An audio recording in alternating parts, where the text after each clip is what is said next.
Buenos días, represento al grupo 3 conformado por Freddy López, Jason Roballo y quien les habla, Cristian Saldarriaga, en la presentación de la actividad 3.2, dificultades y errores, en nuestro tema volumen de prismas triangulares, nuestra tutora Sonia Calderón.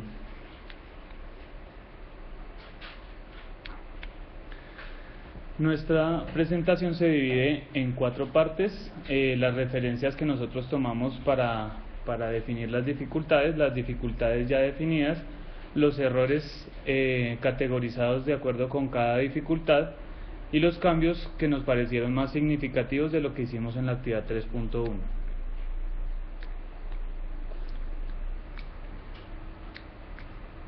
El primer documento que nosotros tuvimos en cuenta fue uno que se llama Superficie y Volumen. En este hablan de unas propuestas que se hizo del trabajo de volumen, de las que nosotros digamos que seleccionamos la de Piaget, Carpenter y Carr. En la de Piaget hacen una propuesta en la que se compara peso con volumen.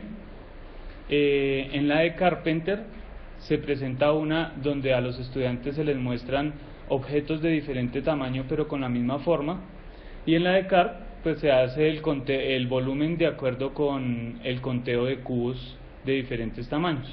Entonces, a partir de esas 3 propuestas y de los resultados que ellos obtuvieron, nosotros definimos 3 dificultades posibles, pues no estaban, sino la última solamente estaba planteada, las otras 2 no. La primera dificultad, pues que pesos diferentes tienen volúmenes diferentes de acuerdo con los resultados que tuvo Piaget. La segunda, diferente tamaño o forma, tiene diferente volumen. Y la tercera, dificultad para hacer conteo con unidades fraccionarias. De esas 3 dificultades, nosotros tuvimos solamente en cuenta las 2 últimas, dado que pues el peso ya nos genera otra situación como se nos presentó con lo de el principio de Arquímedes, entonces lo dejamos por fuera del... El segundo texto que tuvimos en cuenta fue el de la generación espontánea de fórmulas de volumen a su construcción. En este Estrada hace una propuesta. Primero plantea un problema, después hace una propuesta de cómo debería construirse con los estudiantes las fórmulas de volumen, en vez de dárselas y que ellos apliquen como si fueran calculadoras. Entonces, por ejemplo, del volumen de un paralelepípedo se pasa al volumen de un prisma triangular, y más o menos así se hace con todas las figuras geométricas.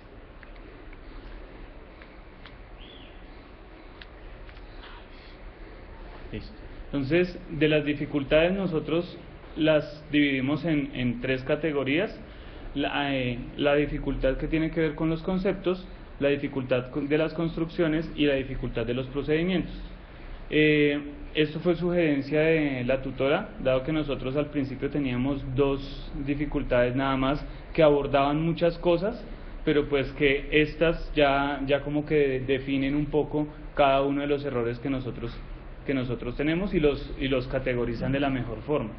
La primera dificultad, que es identificar las dimensiones o componentes de un prisma, tiene que ver ya pues con la parte conceptual. La segunda, de construir objetos que no cumplen con las características determinadas en su definición. Como nosotros vamos a trabajar, por ejemplo, desarrollos planos de prismas, necesitamos que los estudiantes construyan, por ejemplo, un triángulo rectángulo.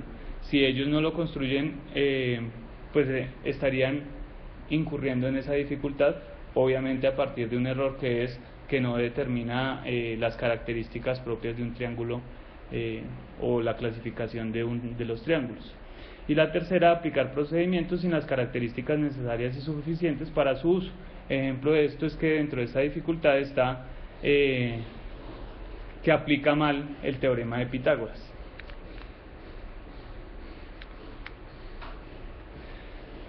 Entonces, en la tabla 1 nosotros presentamos clasificados los errores de acuerdo con cada una de las dificultades.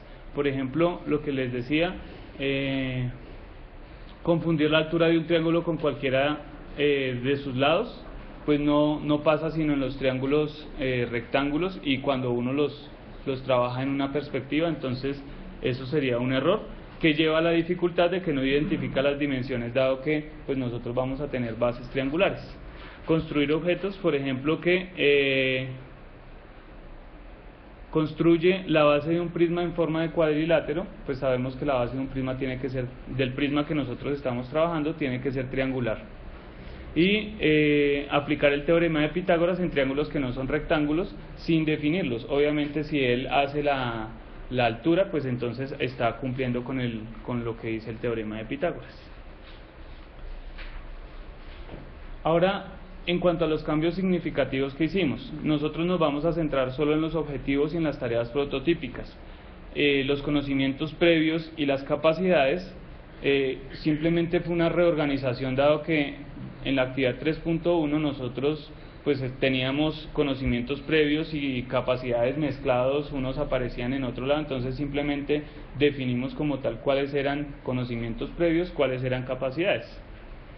De aquí, entonces, por la monopolización que hicimos de la formadora, la clase pasada, ella nos decía que dejáramos de enfocarnos tanto en definir todo y que todo quedara muy bien explicado, especificado, y que el objetivo tenía que ser un poquito grande para abordar todas esas capacidades y que no se convirtiera en algo rutinario.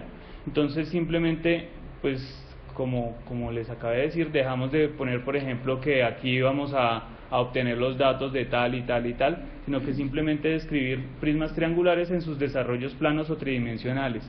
Si el estudiante no tiene el desarrollo plano, pues tiene que hacerlo.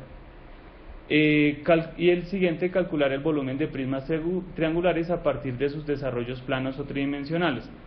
Entonces ellos, a partir de el desarrollo plano, que lo van a tener, o el prisma como sólido o en su representación como sólido, pues entonces van a obtener los datos para poder calcular el volumen.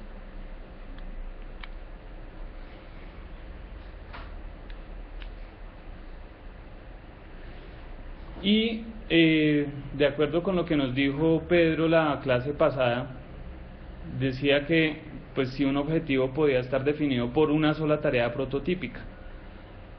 Por esa razón nosotros pusimos la tarea de Vigas, que tiene que ver con el objetivo número 1, que es el de describir un prisma. En este caso es diferente a la tarea que teníamos anteriormente. La tarea anterior, la 1.1, lo que pide es que él dé 3 posibles prismas a partir de un volumen, no se le da nada más.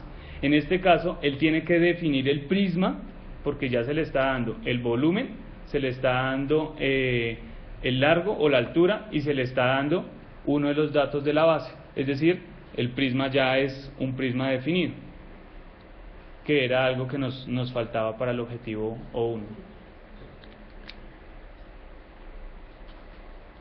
Y para el objetivo O2 nosotros también pensamos, y fue una de las cosas que surgió en el análisis de contenido, que íbamos a trabajar con las secciones transversales. En ningún momento una de nuestras tareas estaba pensada para que el estudiante reorganizara el prisma. Entonces la tarea del edificio, que no sé si recuerden, tenía un prisma oblicuo y él tenía que hacer la altura y eso, era más dirigida hacia la aplicación e implementación del teorema de Pitágoras. Esta ya va dirigida pues a reorganizar y reubicar el prisma. En este caso la arista sería la altura del prisma. Por último, las referencias.